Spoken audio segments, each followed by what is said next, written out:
विवेक पाराशर और आप देख रहे हैं डी लाइव न्यूज का विशेष कार्यक्रम खास मुलाकात।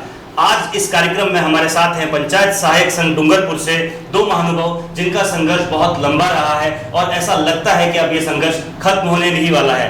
जो दो महानुभाव हमारे साथ में हैं उनमें से एक हैं पंचायत सहायक संघ के जिला उपाध्यक्ष घनश्याम जी लबाना और एक हैं जिला संयोजक और पंचायत सहायक संघ के प्रवक्ता भी हैं घनश्याम जी वाजेड़ा। सर बहुत बहुत स्वागत है आपका हमारे शो में। धन्यवाद। आपका डी लाइव न्यूज बहुत ही बढ़िया शानदार तरक्की कर रहा है। पूरे संभाग के अंदर आपके इस पराक्रम और चैनल के माध्यम से हजारों की तादाद में लोग इसको पसंद कर रहे हैं। बहुत ही बढ़िया काम कर रहे हैं आप और इसके लिए भी आपने हम दोनों को यहाँ पे बुलाने का जो श्रेय दिया है उसके लिए हम आपके आभारी रहेंगे। धन्यवाद। बहुत बहुत धन्यवाद घनश्याम जी। मैं जानना चाहूँगा कि पंचायत सहायक संघ ये आप लोगों की नियुक्ति कब से हुई है? विवेक जी, हमारी जो नियुक्ति हुई है 2007-8 के अंदर हुई थी, जो विद्यार्थी मित्र के रूप में हुई थी और वर्तमान में हम पंचायत सहायक के रूप में कार्यरत हैं। अच्छा। हमारे साथ में जिला प्रवक्ता भी हैं घनश्याम जी वाजेड़ा। सर आपका भी स्वागत है। नमस्कार विवेक जी। शायद उदयपुर संभाग में मैंने पहला ऐसा चैनल देखा है जिसने अपने पराक्रम और पराकाष्ठा से इस चैनल में सबके दिलों को जीत लिया है और इसके लिए मुझे बुलाने के लिए तो आपको धन्यवाद देता ही हूँ। साथ में मैं आपको शुभकामनाएं देता हूँ कि आप इस चैनल को और आगे और अग्रिम पंक्ति में ले जाकर खड़ा कर दें। बहुत बहुत शुभकामनाएं। धन्यवाद सर। वाजेड़ा जी, मैं आपसे ये पूछना चाह रहा था कि पूरे राजस्थान में आपके कितने लोग हैं, कितने पंचायत सहायक हैं पूरे राजस्थान में? सर पूरे राजस्थान में हम 27,000 पंचायत सहायक कार्यरत हैं। वर्तमान परिस्थितियों के अनुरूप हम अपने काम कर रहे हैं और मैं राजस्थान की ही बात नहीं कर रहा हूं। और राजस्थान के हमारा एक डूंगरपुर जिला बहुत छोटा जिला है जिसमें 851 पंचायत सहायक थे, जो वर्तमान परिस्थितियों के अनुरूप अगर हम देखा जाए तो 772 पंचायत सहायक आज वर्तमान में भी कार्यरत हैं। कुछ लोग सरकारी सेवा में समायोजित हो गए हैं और इसके पश्चात भी 772 लोग आज पंचायत सहायक के पद पर कार्यरत हैं। डूंगरपुर में कितने हैं? डूंगरपुर में सर 772 लोग यहाँ पे पंचायत सहायक के पद पर कार्य कर रहे हैं। वाजेड़ा जी, मैं ये भी जानना चाह रहा था कि एक्चुअल में पंचायत सहायक नाम तो सबने सुना है, लेकिन इनका काम क्या होता है? ये पंचायत में करते क्या है, क्या काम होता है बेसिकली? सर ये बताने से पहले ही मुझे ये बड़ा दुविधा का प्रश्न है, क्योंकि पंचायत सहायक नाम पंचायत सहायक भर्ती कैसे हुई ये शायद राजस्थान का कोने कोने से पंचायत सहायक जितने भी लोग भर्ती हुए हैं कोने कोने का पंचायत सहायक मेरा साथी जानता है, क्योंकि पंचायत सहायक पंचायत में भी काम कर रहा है, पंचायत सहायक स्कूलों में काम कर रहा है, क्योंकि सरकार के जो आदेश हुए हैं उसमें लिखा हुआ है कि पंचायत सहायक को दोनों जगह पर काम करना है। जैसे एक पंचायत में 2 पंचायत सहायक हैं तो एक पंचायत में काम करेगा तो एक शिक्षा विभाग का काम करेगा, तो दोनों ने मिलकर आपसी सामंजस्य बना लिया है और जिसको जहां मर्जी आए वहां पंचायत सहायक का काम करेगा, क्योंकि इसे MTW जिसे हम कहते हैं मल्टीटास्क वर्कर, उसके अधीन इसको रखा गया है। तो इतने सारे आपने मल्टीटास्कर बताया, इतने सारे काम करते हैं, तो लबाना जी ये बताइए उनका पारिश्रमिक मानदेय क्या है, उनका वेतन कितना है, कितना पैसा मिलता है उनको महीने का? विवेक जी, बहुत ही अल्प मानदेय मिलता है इनको और मात्र 6,000 में हमारा घर का गुजारा, मात्र 6,000। अच्छा। मात्र 6,000 में घर का गुजारा चलाते हैं। बहुत इस वर्तमान समय में बहुत ही जो हम इतने कम पैसे से हम घर चलाना बहुत मुश्किल है। आजकल तो बिजली का बिल भी लोगों के घर में 8,000 10,000 आ रहा है, तो 6,000 में फिर कैसे घर चलाते हैं आप लोग? बहुत दिक्कत आती है सर घर चलाने में। हमें हमारी परिस्थिति के साथ में समझौता करना पड़ता है और इस तरह से हम हमारे घर को चला पाते हैं जैसे वैसे करके। और ये पंचायत सहायक ही जानता है कि इस दुविधा के साथ में कैसे जीना पड़ता है और हम ये चाहते हैं कि हमारा मानदेय पारिश्रमिक बहुत अधिक मिले, ऐसी हम सरकार से भावना रखते हैं। वाजेड़ा जी, मुझे बताइए आप लोग कब से संघर्ष कर रहे हैं, क्योंकि मुझे भी लंबा समय हो गया आप लोगों को संघर्ष करते हुए देखते हुए, तो लगभग कब से कर रहे हैं आप लोग? विवेक जी, संघर्ष 2007 सितंबर से शुरू हुआ था। कुछ लोग 2008 जुलाई के बाद इससे जुड़ते गए और 2008 से लगातार आज तक 2020 तक पंचायत सहायक ने इतना संघर्ष किया है कि राजस्थान के प्रत्येक जिले, प्रत्येक गांव, प्रत्येक डाणी से, प्रत्येक कस्बे से हर एक व्यक्ति को पता है कि इसका पूर्व में नाम विद्यार्थी मित्र था।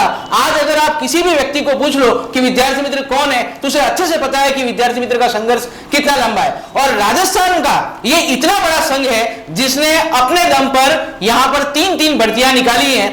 शिक्षा सहायक का हो, विद्यालय सहायक का हो, MTW को हो। लेकिन मैं आपको एक बात ये आश्वस्त कर देना चाहता हूं कि हमने जिस चोले को पहन लिया है, हम किसी भी हालत में जब तक नियमित नहीं हो जाते तब तक इसको जारी रखेंगे सर। बिल्कुल बिल्कुल, और संघर्षी जीवन है ऐसा कहते हैं, और आप लोग संघर्ष कर रहे हैं। डी लाइव न्यूज़ आपके संघर्ष के साथ है, इसीलिए आज हम लोग आप लोगों की बात आगे तक पहुंचा रहे हैं। लबना जी, ये बताइए कि वर्तमान में आप लोगों की क्या गतिविधियां चल रही हैं, संघर्ष किस तरह से चल रहा है आपका? देखो विवेक जी, बहुत ही वर्तमान में मार्च के बाद में अपने भारत के अंदर बहुत बड़ी दुविधाजनक वैश्विक महामारी आई है।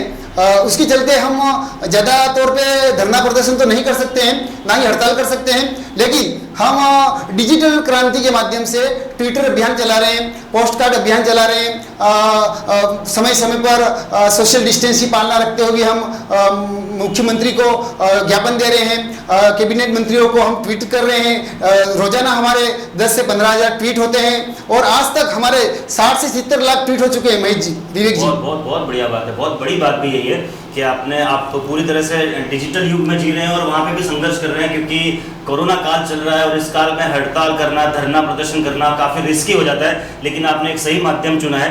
वाजेड़ा जी, मैं जानना चाह रहा था कि सरकार से आपकी क्या मांगे हैं, आप किस मांग को लेकर अपना संघर्ष आगे बढ़ा रहे हैं? विवेक जी, मैं पिछले 2008 से संघर्ष करता आया हूँ और 2008 से हमने बहुत सारी मांगे रखी। कभी हमें सरकार, जब हम विद्यार्थी मित्र में थे तब हमारे सामने बहुत विकट परिस्थितियां आती थी कि हम किसी पद के विपरीत लगे हुए थे, अगेंस्ट लगे हुए थे, वो पद जब बढ़ जाता तब हमें हटा दिया जाता था। हम वापस सरकार से आंदोलन, धरने, प्रदर्शन करके उसको समायोजित करवाते थे। लेकिन 2008 के बाद में आज जब हम 2017 से पंचायत सहायक बन गए हैं और राजस्थान में हमारी संख्या 27,000 के आसपास है और आज हमारी केवल एक ही मांग है कि सरकार अब इन हमारे 13 वर्षों की तपस्या का फल नियमितीकरण करके हमें दे दे और हमें कुछ भी नहीं चाहिए। अब हमारा एक ही नारा है, अगर हम राजस्थान में पंचायत सहायक अगर होगा तो केवल और केवल नियमित होगा। बिल्कुल बिल्कुल, और विभिन्न माध्यमों से आपने अपनी बात सरकार तक पहुंचाई भी होगी।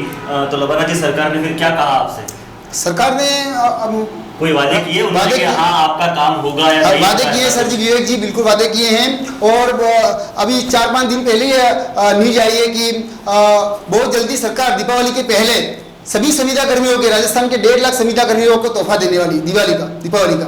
तो इसमें पंचायत सहायक भी है, संविदा कर्मी। तो हम सरकार ने पहले जन घोषणा पत्र के अंदर संविदा कर्मियों को नियमित करने का वादा किया था, वो वादा पूरा करने जा रही है। हम पंचायत सहायक यही चाहते हैं कि ये वादा पंचायत सहायकों के लिए एक जीवन का वरदान हो, एक ऐसा वरदान हो जिससे दीपावली पे भगवान राम 14 साल की वनवास त्याग करके जैसे आए थे और दीपावली के उस घर में रोशनी जगाई थी और लोग नाच रहे, कूद रहे थे, इस तरह से पंचायत सहायक का जो परिवार, दुखी परिवार है, वो अच्छी तरह से दीपावली मनाए। विवेक जी, बिल्कुल बिल्कुल बिल्कुल, और आपका ये वनवास और ये काल आपका बहुत जल्दी खत्म होगा, हम भी यही दुआ करते हैं। पर आपको लग रहा है ये संघर्ष आपका जल्दी खत्म होगा वाजेड़ा जी?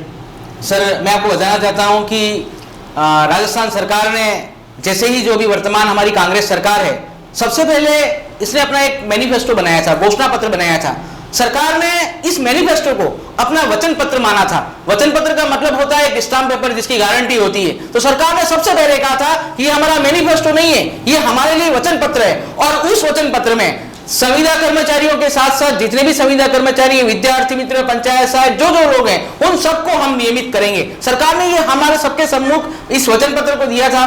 और कांग्रेस सरकार ने बीडी कल्ला मंत्री महोदय की अध्यक्षता में एक कमेटी का गठन किया था, जिसमें हमारे वर्तमान अध्यक्ष महोदय, शिक्षा मंत्री गोविंद सिंह जी डोटासरा साहब, अशोक जी चांदना साहब, ममता भूपेश मैडम, ये सब इस कमेटी के सदस्य रहे। और इन्होंने वर्तमान समय तक 9 बैठकें पूरे कर ली हैं और 9 बैठकें पूरी करने के बाद में एक नतीजे पर आए हैं, अर्थात किसी भी हालत में हम इन संविदा कर्मचारियों को अब नियमित करेंगे। और बार बार मीडिया के सामने इन्होंने अपने बार वक्तव्यों को दिया है कि हम दीपावली से पहले किसी भी हालत में संविदा कर्मचारियों को नियमितीकरण का तोहफा देंगे। मेरे साथी ने पहले ही बता दिया है कि जिस प्रकार से भगवान राम ने अपना वनवास काटा था, उसी तरीके से हो सकता है ये पंचायत सहायक संघ का भी एक वनवास हो और इन विद्यार्थी मित्रों का एक वनवास हो, संविदा कर्मचारियों का एक वनवास हो, जो पूरा हो जाए।